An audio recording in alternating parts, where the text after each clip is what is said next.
सीवान जिले के बसंतपुर विधानसभा क्षेत्र से कई बार विधायक के रूप में मानिक चंद्र राय प्रतिनिधित्व कर चुके हैं।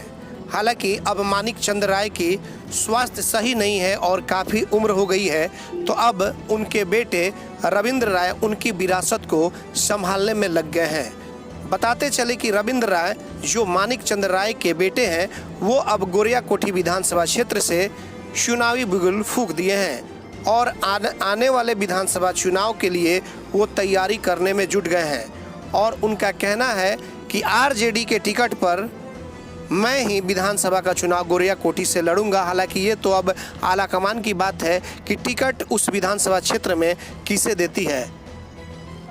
आइए ले चलते हैं सीधा रविंद्र राय के पास, जहां पर कैलाश कश्यप ने बातचीत की रविंद्र राय से और उन्होंने क्या कुछ कहा।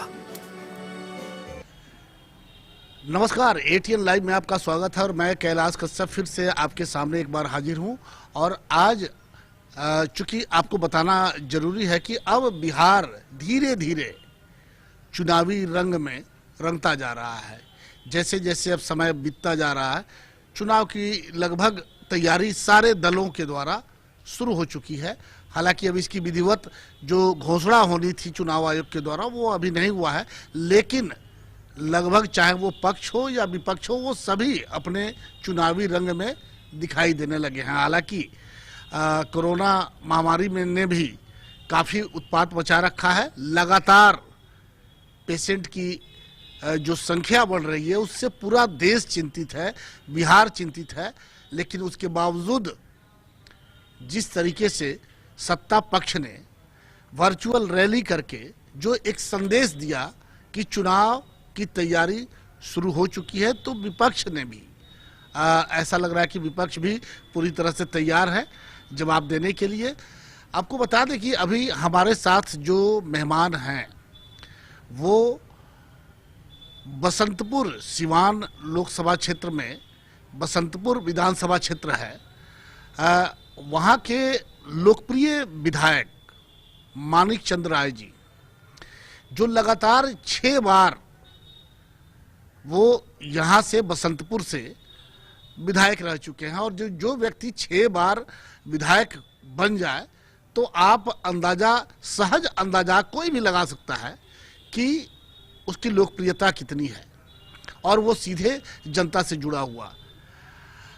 आज उनकी उम्र कुछ ज़्यादा हो चुकी है और अब ऐसा लग रहा है कि उनकी बागडोर, उनकी जो विरासत है वो उनके पुत्र जो हैं वो संभालने के लिए तैयार हैं। आज वही हमारे साथ मौजूद हैं और अब हम उनसे बातचीत करेंगे कि चुनाव होने वाले हैं, अक्टूबर नवंबर में चुनाव होने वाले हैं, तो उसको लेकर के क्या तैयारी चल रही है। और सबसे पहले हम आपका एक बार पुनः नाम जानना चाहेंगे। रविंद्र राय जी, आपका स्वागत है। आप ये बताइए कि अब चुनाव की लगभग तैयारी शुरू हो चुकी है। बीजेपी ने वर्चुअल रैली करके ये एक साफ संकेत दे दिया है कि चुनाव होंगे, तो क्या विपक्ष तैयार है उसके लिए? बिल्कुल, हमारे प्रतिपक्ष के नेता तेजस्वी यादव जी एकदम चुनाव के लिए तैयार हैं कि अक्टूबर में चुनाव हो। पार्टी मेरी तैयारी है चुनाव कराने के लिए, पूर्ण रूप से हम लोग तैयार हैं चुनाव लड़ने के लिए। क्या मुद्दा होगा इस बार का चुनाव का? आप लोग चूंकि विपक्ष में हैं, तो आखिर कौन से ऐसे मुद्दे लेकर के सरकार की जो नाकामी, कौन सा मुद्दा लेकर के आप जनता के बीच में जाएं? देखिए, पार्टी के पास हमारे बहुत मुद्दा है। अभी 15 साल में जो नीतीश कुमार का शासन चल रहा है, इसमें बेरोजगारी काफ़ी मात्रा में है, कोई कारखाना नहीं खुला। आज कोरोना की स्थिति में देख रहे हैं, लॉकडाउन में कितने बिहार के 28-29 हजार लोग, 28 लाख के, ये बिहार जी, ये सरकार का आंकड़ा है। हालांकि लोग ज्यादा आए हुए हैं, लेकिन इतने लोग रोजगार नहीं है बिहार में। इसके चलते लोग बाहर गए थे। अब बाहर से जो आए बिहार में, आपने देखा, सारे लोग देखे कि पैदल, साइकिल से बच्चे, औरतें, बूढ़े लोग बिहार में पहुँचे। और तो मुद्दा हमारे पार्टी के पास बहुत है। बेरोजगारी है, भ्रष्टाचार है, चोरी है, डकैती बढ़ गई है। जो लोग कहते हैं लालू यादव के शासन 15 साल में, उससे बदतर स्थिति नीतीश कुमार के 15 साल की है। तो जो ये 28 लाख लोग जो अपने घर में पुनः वापस आए हैं और इनके लिए रोजगार नहीं है, तो आपको क्या लगता है कि ये एक मुद्दा बनेगा क्या इस बार विधानसभा चुनाव में, और ये प्रभावित कर सकते हैं क्या चुनाव? बिल्कुल बिल्कुल, जितने लोग 28-29 लाख प्रवासी भाई लोग आए हुए हैं, निश्चित तौर पर नीतीश कुमार के विरोध में लोग रहेंगे और राष्ट्रीय जनता दल के लोग मदद करेंगे और तेजस्वी यादव की सरकार बनाने की काम करेंगे। अभी पिछले कुछ दिनों पहले सरकार ने एक चिट्ठी जारी कर दिया था जिसमें कहा था कि ये जो बाहर के लोग आए हुए हैं ये अब विधि व्यवस्था की स्थिति उत्पन्न कर रहे हैं। ये बिहार के लोग जो अपने घर लौटे हुए हैं, क्या विधि व्यवस्था उत्पन्न कर रहे हैं? क्या वो गुंडा मवाली हैं जो इस तरह से चिट्ठी जारी किया गया, हालांकि 24 घंटा में वो वापस भी लिया गया? देखिए, नीतीश कुमार जी का डर है, बिहार के मुखिया जी का डर है कि यदि ये लोग हमारे विरोध जाएंगे तो निश्चित तौर पर उनका खटिया खड़ा होगा। इसलिए चाहते हैं कि किसी तरह प्रवासी लोगों को, भाई लोगों को केस में फंसाकर इन लोगों का जेल में बंद कर दिया जाए, ताकि राष्ट्रीय जनता दल के लोग मदद नहीं करेंगे। लेकिन उस चिट्ठी को मुख्यमंत्री जी ने स्वतः वापस ले लिए और मेरा प्रतिपक्ष नेता तेजस्वी यादव ने उस चिट्ठी का आपने देखा होगा कि बैनर लगाने का काम किए, इस पर जमकर बात किए, विरोध किए, लेकिन मुख्यमंत्री जी ने उस चिट्ठी को वापस ले लिए।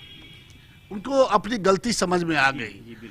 तो अब ये बता दीजिए कि जिस तरीके से गोपालगंज जो घटना घटी और आपके तेजस्वी यादव जी जाने वाले थे वहां पे, आपने भी देखा होगा, और उसको तेजस्वी यादव विपक्ष के नेता हैं, उनको उनके घर में ही नीतीश जी ने कैद करवा के रख दिया। तो क्या आपको नहीं लगता कि आने वाले चुनाव में हो सकता है कि बहुत सारे मामले लेकर के तेजस्वी यादव को कहीं उन्हें परेशान न किया जाए, उन्हें जेल में भी डाला जा सकता है?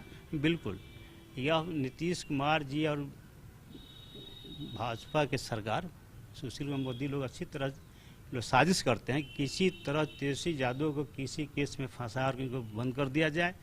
और मुद्दा रही गोपालगंज आने की, तो वह निश्चित तौर पर नीतीश कुमार जी का डर था कि यह काफिला लेकर तेजस्वी यादव जाएंगे, बहुत बड़ा बवाल होगा और उनका जो पार्टी के विधायक हैं पप्पू पांडे जी, उनको बचाने की पूर्व से तैयारी में है कि किसी तरह उनको पांडे को बचा लिया जाए। इसके चलते तेजस्वी यादव को पूरे सरकारी तंत्र लगा दिया गया, उनकी आवाज़ से नहीं निकलने दिया गया ताकि वह गोपालगंज नहीं जाए। अभी 2-3 दिन पहले एक वर्चुअल रैली हुई है, वीडियो पे देखा गया, कई वायरल भी हुआ कि उसमें एक बसवाड़ी में भी वो टीवी टांग दिया गया है, लोग वहां भी देख रहे हैं। और अब ये समझ में नहीं आता कि बिहार जैसे पिछड़े राज्य में जहां टीवी रखने का जगह नहीं है, वो बांस में बांध करके लटका दिया गया। यहाँ के लोग वर्चुअल रैली को समझ पाएंगे? जी नहीं, वह जो रैली किए अमित शाह जी, तो मात्र पूरे बिहार में 71 हज़ार लोगों ने देखा। हमारे प्रतिपक्ष के नेता विरोध में, तो उसमें तो ज्यादा से ज्यादा उनके कार्यकर्ता थे, वोटर नहीं थे, कार्यकर्ता थे। उनके विरोध में हमारे पार्टी ने थाली बजाने का काम किया।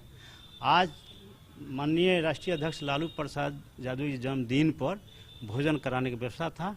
हर प्रखंड में 151 कम से कम, तो लगभग 73,000 लोगों का भोजन का व्यवस्था था। आज हर जगह पार्टी कार्यालय पर, प्रखंड मुख्यालय में लोग कराए हैं। तो इसका संख्या उससे अधिक, जितने अमित शाह का रैली लोग देखे, उससे अधिक भोजन कराने का हमारा पार्टी ने व्यवस्था किया और पार्टी के कार्यकर्ता ने भोजन कराने का व्यवस्था भी किया। अब ये बता दीजिए कि सुशील मोदी का पिछले दिनों बयान आया था कि अब उस तरह के चुनाव नहीं होंगे, कि नेता हेलीकॉप्टर से आते थे और हजारों की भीड़ जुटती थी, उनके भाषण होते थे, लेकिन अब उस तरह से चुनाव नहीं होगा। आपको क्या लगता है कि कहीं कोई साजिश तो नहीं रची जा रही है किसी भी तरह से? अगर उस तरह से चुनाव नहीं होंगे तो किस तरह से चुनाव होंगे? सुशील कुमार मोदी जी कोई चुनाव आयोग नहीं है, एडवांस बोलने की आदत है कि ना।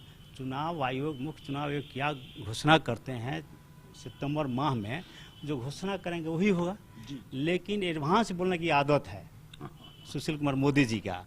जब भी उठते हैं तो लालू यादव, सोते हैं तो लालू यादव, उनका दूसरा कोई काम नहीं है। सुबह शाम दिन भर लालू क्या लालू यादव का डर आज भी उनके सर पे हावी है? जी बिल्कुल बिल्कुल है, बिल्कुल आज भी लालू यादव तो जेल में है, लेकिन उसके बावजूद अगर लालू यादव बिहार की राजनीति में, आज जब चुनाव होने जा रहे हैं और बिहार की राजनीति में अगर लालू यादव मुद्दा है, तो इसका ये समझ में आता है कि लालू यादव का कद आज भी उतना ही है जितना पहले था। जी बिल्कुल है। लालू यादव से पूरे नीतीश कुमार जी, भाजपा के लोग डरते हैं कि लालू यादव बाहर आएंगे तो निश्चित तौर पर यहाँ गठबंधन की जो सरकार है, नीतीश कुमार और बीजेपी का, निश्चित तौर पर इन लोगों का विदाई हो जाएगा। इसलिए लालू यादव के लोग जानबूझकर केस में फंसा कर रखे हुए हैं। सेम केस था सर, आपने देखा जगन्नाथ मिश्रा का बेल हुआ उसी केस में, और लालू यादव के जेल हुआ, और कोई भी आज तक लालू यादव पर कोई आरोप नहीं है, फिर भी लालू यादव को बंद रखा गया है। यह कोरोना के महामारी में भी बगल में पॉजिटिव रोगी मिला, बगल में लालू जी को रखा गया, लेकिन सरकार, बिहार सरकार कभी भी नहीं सोची कि लालू यादव का एज ज़्यादा हो गया है, काफ़ी बढ़ गया है एज, उनको बेल दिया जाए। इस पर अभी भाजपा की सरकार, गठबंधन की सरकार आज भी चाहती है कि लालू यादव जेल से नहीं निकलने दिया जाए, ताकि 3 माह बाद विधानसभा चुनाव होने वाला है, तो ये लोग जानते हैं कि लालू जब जेल से निकलेंगे तो प्रभावित कर सकते हैं, इसलिए जानबूझ के लोग लालू जी को डिस्टर्ब किए। इसलिए लालू यादव का डर इनके सर पे हमेशा और बार बार वो मुद्दा। आपने देखा कि रविंदर यादव जी से बड़ी अच्छी तरीक़ा से बातचीत हुई और किस तरह से उन्होंने सरकार की उपलब्धियों को बताया कि किस तरह से जो इनकी सरकार है, राजद की जो सरकार है, राजद जो पार्टी है, वो आने वाले चुनाव में कौन से मुद्दे लेकर के वो चुनावी मैदान में जाएगी, ये स्पष्ट कर दिया है उन्होंने कि नीतीश कुमार की नाकामी जो है, 15 सालों में नीतीश कुमार ने एक भी रोजगार के साधन उपलब्ध नहीं किए हैं, और जिस तरीके से 28 से 30 लाख जो लोग हैं, बिहार के लोग जो बाहर रहते थे, वो वापस लौटे हुए हैं। अब उनके सामने सबसे बड़ी समस्या अगर कोई है अपने परिवार के जीवन को बचाने के लिए, तो वो है रोजगार, और अगर रोजगार सरकार उपलब्ध नहीं करवा पाई तो आने वाले समय में सब बिहार का अगर कोई सबसे बड़ा मुद्दा बनेगा तो वो होगा बेरोजगारी। अगर समय से इनको रोजगार नहीं दिया गया तो जो आशंका नीतीश कुमार ने जताई थी, हालांकि 24 घंटा में उस आशंका को उन्होंने सुधार भी कर लिया, तो वो दिन ज़्यादा दूर नहीं होगा। अब एक अंतिम सवाल रविंदर जी से कि रविंदर जी, आपके पिताजी की उम्र काफ़ी ज़्यादा हो गई है, क्या अब ये माना जाए कि उनके जगह पे अगर चुनाव होता है, समय से होता है, तो रविंदर यादव जी उनकी विरासत को संभालेंगे? बिल्कुल सर, हम तैयारी में हैं। 2015 में चुनाव हुआ, हम लोग महाराजगंज के लिए तैयारी कर रहे थे, यहाँ चला गया जदयू का कोटा। 15 के बाद हमने जो पुराने क्षेत्र बाबूजी का मेरा था, पिताजी का बसंतपुर नबीगंज ब्लॉक, वहाँ मांग हुआ, वहाँ वर्तमान विधायक सदेव बाबू चुनाव जीते। उसके बाद हमको मांग किया गया कि आप गोरिया कोठी तैयारी कीजिए, और 2015 से हमने गोरिया कोठी में घूमने का काम किया, लोगों से मिलने जुलने का काम किया, और बसंतपुर नबीगंज प्रखंड के कार्यकर्ता जो हमारे पिताजी के बहुत करीबी लोग रहे हैं, जो 6 बार मदद किए, एक बार चुनाव हारे भी, 7 बार चुनाव लड़े, सारे लोग हर परिस्थिति में हमारे पिताजी लोग साथ थे। और आज हम गोरिया कोठी की तैयारी कर रहे हैं, और उम्मीद नहीं, पूर्ण विश्वास है कि गोरिया कोठी हमको पार्टी टिकट देगी और चुनाव हम लड़ेंगे गोरिया कोठी। रविंदर जी ने जो संभावनाएं व्यक्त की हैं कि पूरा ये इलाका, इसी इलाके से मानिकचंद राय 7 बार चुनाव लड़ते हैं और 6 बार विजयी होते हैं, तो ये सहज अंदाजा हर व्यक्ति लगा सकता है। और आज उसी परंपरा और इतिहास को देखते हुए उनके पुत्र रविंदर जी, जो अब ये क्षेत्र बदल गया है, ये बसंतपुर का इलाका अब गोरिया कोठी में विधानसभा में जुड़ा हुआ है, तो इस बार रविंदर जी का कहना है कि अगर पार्टी ने उनके ऊपर विश्वास किया तो वो बिल्कुल इस इलाके की जनता के साथ उनके विश्वास को लेकर के पार्टी के मजबूत करने का काम करेंगे। अब देखना है कि अक्टूबर नवंबर में जब चुनाव होता है तो बिहार की राजनीति, बिहार की जो मुद्दा होगा उस समय कौन सा मुख्य मुद्दा लेकर के लोग सामने आते हैं, तो ये उसी समय पता चलेगा कि बिहार की जो जनता है, जो 15 सालों से नीतीश जी की सरकार को देख रही है, और इस पीरियड में अगर नीतीश जी ने 15 सालों में अगर एक भी मिल चालू नहीं करवाया तो ये भी एक मुद्दा होगा, और नीतीश जी के लिए शायद कहीं सबसे बड़ा ये गले की हड्डी न बन जाए।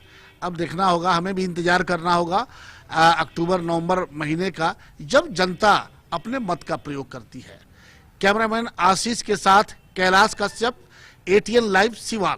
गर्मी की होगी अब छुट्टी, घर बैठे मंगाए कूलर, पंखा और घरेलू वायरिंग के सामान फ्री होम डिलीवरी के साथ। हेवल्स, एंकर, फिलिप्स और क्रॉम्पटन के एकमात्र अधिकृत विक्रेता मनीष इन्फोकॉम एंड मोबाइल, मखदुम सराय मोड़, सिवान। Mobile number 9934019286।